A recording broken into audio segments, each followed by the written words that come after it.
Tiga hakim Pengadilan Negeri Surabaya membebaskan terdakwa kasus penganiayaan Gregorius Ronald Tanur ditangkap tim Kejaksaan Agung dalam operasi tangkap tangan OTT. Mereka yakni Erintuah Damanik Mangapul dan Heru Hanindyo. Tiga hakim ditangkap Kejaksaan Agung lantaran diduga menerima suap dan gratifikasi. Para hakim tersebut terindikasi terlibat suap untuk vonis bebas Ronald Tanur dalam perkara pembunuhan sang kekasih Dini Sera Afrianti. Dalam penangkapan ini, Kejaksaan Agung juga menangkap pengacara Ronald Tanur karena terindikasi terlibat suap untuk vonis bebas Ronald Tanur. Selain mengamankan hakim, penyidik Jampitsus Kejaksaan Agung mengamankan sejumlah barang bukti berupa uang miliaran rupiah dari 4 kediaman para tersangka. Sementara itu, Mahkamah Agung menghormati proses hukum terhadap 3 hakim PN Surabaya terkait kasus suap atau gratifikasi dalam perkara Ronald Tanur yang tengah dilakukan Kejagung. Mahkamah Agung juga memberhentikan sementara 3 hakim PN Surabaya yang memvonis bebas Ronald Tanur pada Juli lalu. Seperti diketahui, vonis bebas Ronald Tanur yang digelar di PN Surabaya di bulan Juli lalu menuai reaksi publik karena dianggap tidak memperhatikan bukti-bukti yang sudah ditunjukkan di persidangan. Hakim menilai Ronald tak terbukti membunuh atau menganiaya kekasihnya, wanita asal Sukabumi, Jawa Barat, Dini Sera Afrianti, hingga tewas. Padahal jaksa sebelumnya menuntut Ronald hukuman 12 tahun penjara dan membayar restitusi pada keluarga korban atau ahli waris senilai 263,6 juta rupiah. Tim TV One mengabarkan.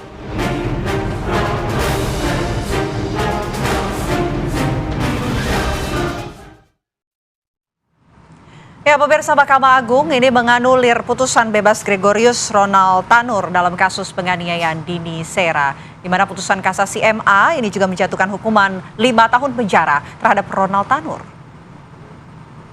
Mahkamah Agung membatalkan vonis bebas yang diputuskan Majelis Hakim Pengadilan Negeri Surabaya terhadap Gregorius Ronald Tanur dalam kasus penganiayaan Dini Sera Afrianti. Vonis bebas Ronald Tanur dibatalkan MA melalui putusan kasasi tanggal 22 Oktober 2024, 1 hari sebelum 3 hakim Pengadilan Negeri Surabaya ini ditangkap Kejaksaan Agung. Juru bicara Mahkamah Agung, Yanto, menjelaskan dalam putusan kasasinya, MA menjatuhkan hukuman 5 tahun penjara terhadap Ronald Tanur. Sementara itu, Mahkamah Agung memberhentikan sementara 3 hakim PN Surabaya yang ditangkap Kejaksaan Agung dalam kasus dugaan suap vonis bebas Ronald Tanur.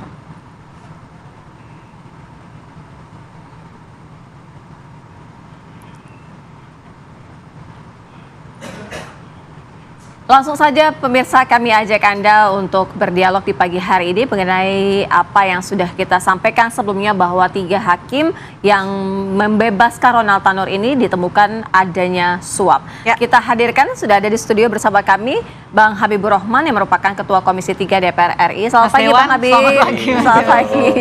Salam. Kemudian sudah ada melalui daring Mukti Fajar Nur Dewata, juru bicara Komisi Yudisial. Selamat pagi Mas Mukti. Pagi Mas Mukti.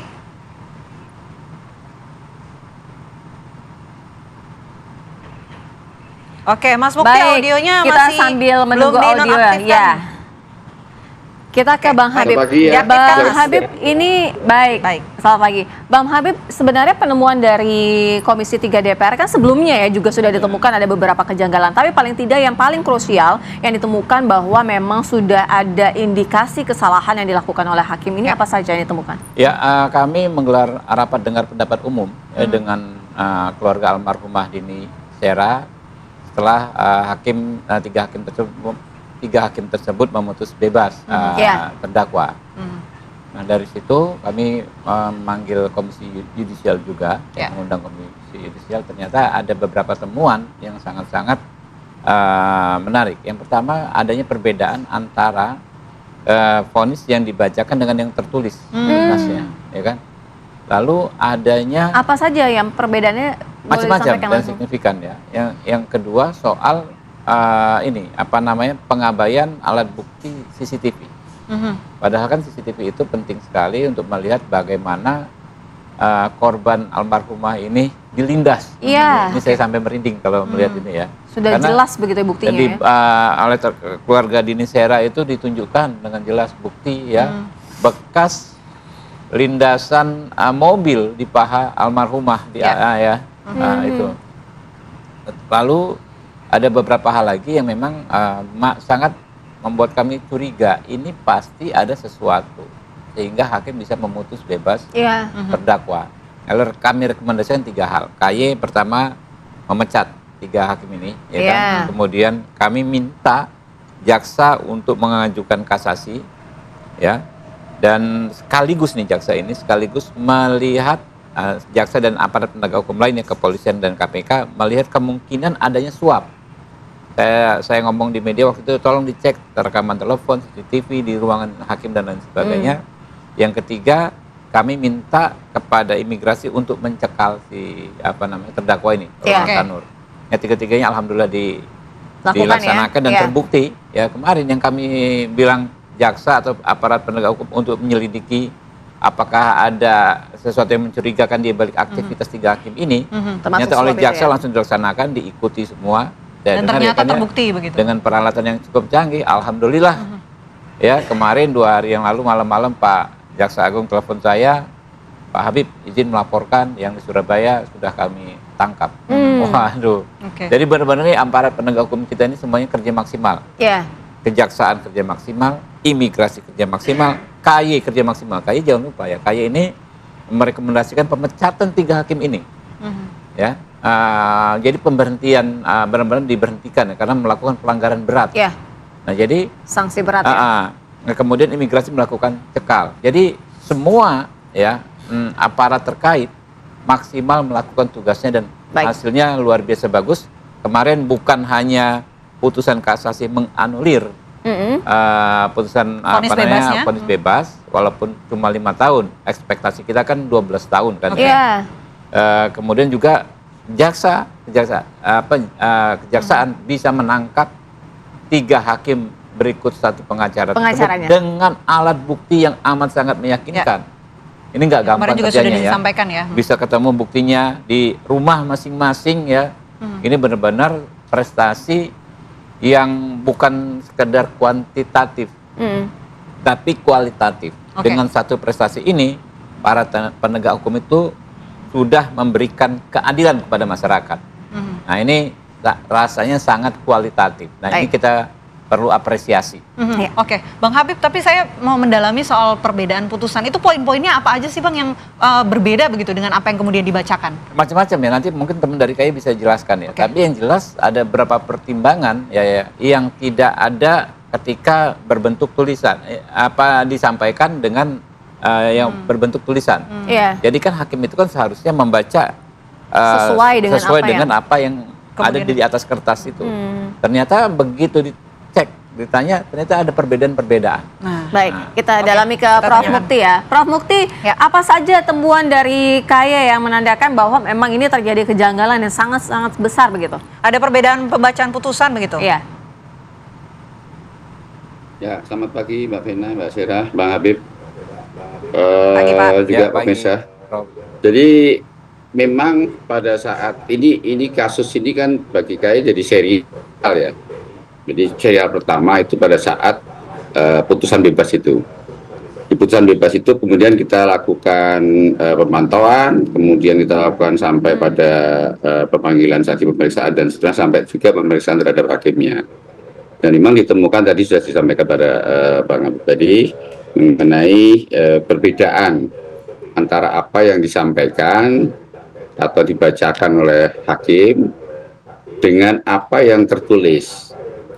Ini memang pada awalnya kita sudah agak curiga. Kenapa? Karena ketika dibacakan minutasinya ini tidak langsung keluar. Biasanya kalau dibacakan tuh sehari itu sudah putusan tertulisnya keluar.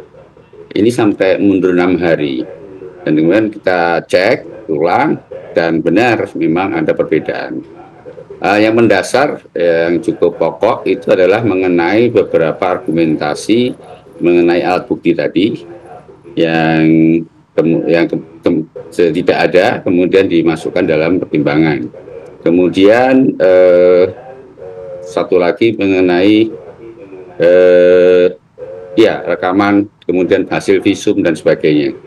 Ini hal-hal yang kemudian menjadi catatan Komisi Yudisial.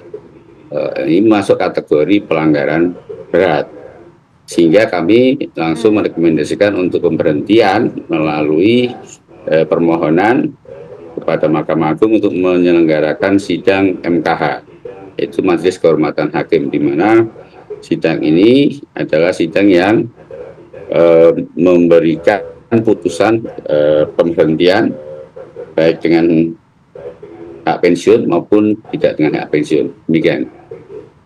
Oke, jadi mau konfirmasi statusnya ketiga hakim ini sudah diberhentikan atau memang masih dalam proses begitu? Kalau mekanismenya kan kita mengajukan MKH. Majelis Kehormatan Hakim itu adalah forum persidangan terhadap hakim yang rekomendasikan untuk diberhentikan.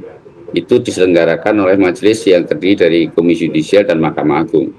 Jadi usulan MKH ini bisa datang dari Komisi Yudisial, bisa datang dari Mahkamah Agung. Nah, kebetulan kasus Tanur ini yang mengajukan adalah Komisi Yudisial. Dan memang waktu itu kita menunggu jadwal. Dan kalau tidak salah ada komentar dari Mahkamah Agung bahwa sebaiknya kita tunggu selesai putusan kasasi. Oke, kita tunggu. Memang jadwalnya MKH tahun-tahun ini agak padat. Tapi untuk catatan ya, jadi MKH ini cukup lumayan yang diajukan. Jadi kita mesti antri jadwal tadi. Dan begitu ada peristiwa ini menjadi serial yang kedua. Artinya Komisi Yudisial kemudian meyakini bahwa ada sesuatu kejanggalan yang menurut saya itu terlalu terlalu nekat ya, terlalu berani, terlalu vulgar, bahwa seorang terbunuh lalu pembunuhnya dinyatakan bebas sama sekali dengan tuntutan yang 12 tahun penjara dari kejaksaan itu. Terima kasih. Baik, Prof. Mukti, kita nanti usai jeda kita juga akan mendalami ya bagaimana dengan proses pengawasan yang seharusnya dilakukan ya agar hal-hal seperti ini tidak lagi terjadi oleh siapapun juga gitu, bukan harus viral dulu, menjadi besar dulu baru akhirnya diselidiki. Kita kembali usai jeda, kami segera kembali. Kita lanjutkan dialog pemirsa, saya ingin ke Prof. Mukti. Prof. Mukti, ini begini, ketika terjadinya kasus seperti ini kan sudah viral, sudah besar, artinya baru dilakukan penelusuran. Tapi paling tidak untuk mencegah kasus-kasus seperti ini terjadi lagi, bagaimana seharusnya pengawasan dilakukan hingga prosesnya ketika hakim itu membacakan sesuai dengan apa yang seharusnya dibacakan? Jadi begini, di Komisi Yudisial ada dua mekanisme ya mengenai pengawasan hakim. Pengawasan hakim itu salah satu tupoksi daripada Komisi Yudisial. Itu berdasarkan laporan masyarakat yang kita sebut dengan PLM, yaitu laporan masyarakat. Jadi ketika ada masyarakat melaporkan kepada Komisi Yudisial, maka harus kita layani laporan tersebut dengan melakukan tindakan-tindakan sesuai prosedur, misalnya pemantauan, investigasi dan sebagainya. Yang kedua adalah inisiatif dari Komisi Yudisial. Jadi kita punya hak inisiatif untuk melakukan pemantauan, pemeriksaan, pengawasan langsung tanpa adanya laporan. Nah, ini biasanya yang berkaitan dengan hal-hal yang sudah menjadi perhatian publik. Kemudian hal-hal yang cukup menjadi kasus-kasus yang cukup menarik perhatian masyarakat, ini yang kemudian kita lakukan hak inisiatif. Nah, itu dua mekanisme yang kita lakukan. Untuk Tanur ini memang di awalnya adalah dengan melakukan hak inisiatif, yaitu melakukan pemantauan lebih awal. Lalu kemudian susul dengan adanya laporan dari pihak keluarga yang waktu itu didampingi oleh Mbak Rike Diapitaloka dari DPR, yang mana kemudian menambahkan beberapa saksi dan alat bukti yang kemudian bisa lebih memudahkan Komisi Yudisial melakukan penanganan kasus tersebut. Itu untuk Ronald Tanur. Bahwa pencegahan kita sudah lakukan berbagai macam ya. Yang pertama kita adakan namanya ada tupoksi lain selain. Jadi begini, konstitusi itu memberikan kewenangan pada Komisi Yudisial, yaitu salah satunya adalah menjaga martabat keluhuran perilaku hakim. Nah, menjaga martabat ini kita lakukan dengan 3 cara. Yang pertama adalah melakukan pengawasan jika dianggap ada hakim-hakim yang melakukan tindakan menyimpang.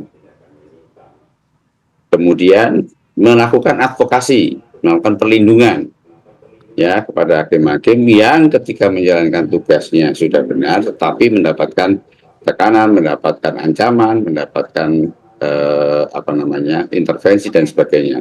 Ini kita lakukan supaya hakim tetap independen. Yang ketiga yaitu melakukan peningkatan kesejahteraan dan kapasitas hakim, yaitu dalam bentuk berbagai pelatihan untuk update pada para hakim lagi. Juga memberikan mengingatkan bahwa hakim ini mempunyai standar etis dalam menjalankan tugasnya yang namanya KPPH, Kode Etik Pedoman Perilaku Hakim. Ini secara rutin ya, secara rutin kita berikan setiap tahun kepada bergilir ya kepada 700 hakim setiap tahun. Itu. Jadi ada program itu. Oke, Prof. Mukti, itu yang dilakukan oleh KY. Tapi sebetulnya dari KY sendiri, bagaimana kemudian bisa mengetahui ada celah bagi para hakim untuk kemudian bertemu dengan kliennya yang seharusnya tidak ditemukan begitu? Karena kan indikasi ini yang sangat dikhawatirkan ke depannya, Prof. Mukti. Ya, ada berbagai metode, ya, berbagai metode. Pertama mungkin dari kejanggalan putusan. Memang KY tidak berwenang untuk menguji putusan, tetapi putusan itu bisa kita jadikan pintu masuk. Jadi kalau kita pelajari putusan itu, maka akan nampak apakah putusan ini wajar atau tidak. Maka jika diidentifikasikan, oh ini kok kayaknya tidak wajar, maka kita akan telusuri ke belakang. Apa yang mendorong atau apa yang mengaruhi hakim sehingga membuat putusannya ini menjadi tidak wajar atau tidak adil dan sebagainya. Jadi kita tidak mempersoalkan putusannya, tetapi menjadi pintu masuk. Nah dari situ kita bisa menemukan tadi beberapa hal, misalnya kenapa nggak ada. Oke. Ya, baik. Prof. Mukti tadi sudah menjelaskan juga ya bagaimana sebenarnya pintu masuk juga salah satunya dari screening awal dari Komisi 3. Nah, artinya Bang Habib, supaya tidak lagi praktik-praktik hal-hal seperti ini terjadi di praktik hukum kita gitu ya, putusan hakim itu harus benar-benar clear, bukan ada karena ada suap dan lain sebagainya. Pengawasan akan seperti apa? Jadi gini, teman-teman, kita juga nggak boleh melihat sesuatu yang disebut no viral, no justice sebagai sesuatu yang negatif. Itu bentuk partisipasi masyarakat memang sangat dibutuhkan. Besar sekali. Namanya sistem itu kan nggak sempurna, karena itu kita membutuhkan partisipasi masyarakat. Tidak akan ada sesuatu hal yang bisa berjalan baik dalam konteks pengelolaan negara tanpa adanya partisipasi masyarakat. Dan ini kita maksimalkan dengan teknologi, ya kan, dengan gadget dan lain sebagainya kan ya. Nah, terkait pengawasan, berbagai metode berlapis sudah dibuat oleh Komisi Yudisial, ada Badan Pengawas Mahkamah Agung, kami sendiri selaku pengawas. Tentu nggak akan selesai juga, nggak akan sempurna juga. Nah, ada hal yang besar yang sebetulnya mendasar terkait dengan kesejahteraan hakim. Yang kemarin kan kami didatangi oleh Solidaritas Hakim Indonesia. Mengeluhkan soal kesejahteraan hakim yang benar-benar memprihatinkan, sehingga ada celah begitu ya untuk melakukan oknum-oknum yang seperti 3 hakim ini gitu kan ya. Anda bayangkan ya, kami juga sering tiap kunjungan kerja ke daerah ya, kami menerima keluhan yang sama. Ada istilah itu namanya AKBP, apa itu? anak kos belakang pengadilan. Bayangkan seorang hakim. Ya kan ya, tinggal di kos-kosan yang kecil, ya kan, ukuran mungkin 3 kali 3 meter, ya, di belakang pengadilan itu banyak sekali. Tapi kenapa? karena tunjangannya nggak cukup untuk menyewa rumah yang layak, gitu kan ya. Nah, karena itu kemarin waktu RDPU berapa hari sebelum pelantikan Presiden Prabowo, ya kan, beliau datang langsung dijamin oleh Pak Prabowo akan tingkatkan tunjangan, dan alhamdulillah 2 hari yang lalu sudah meningkat mungkin 60-70% dari yang dari yang diminta oleh teman-teman. Ya, langkah ini diharapkan bisa menghilangkan praktik korupsi dianggap sudah sangat signifikan, karena kita juga lihat ruang fiskalnya. Ke depan kita terus akan kejar supaya memang tidak terlalu jauh lah gap yang dibutuhkan dengan yang mereka dapat. Supaya tidak ada ruang untuk korupsi juga ya. Tapi itu benar ya, melihat putusan oleh KY ini kan ya, kan banyak putusan-putusan yang janggal. Iya. Harus bisa berangkat dari situ juga. Ini kan metode yang sebetulnya dianggap, wah ini kok KY mengintervensi putusan. Enggak, menurut saya. Justru dari putusan yang janggal, KY bisa melakukan koordinasi dengan aparat penegak hukum yang lainnya. Termasuk dalam kasus ini dengan kejaksaan.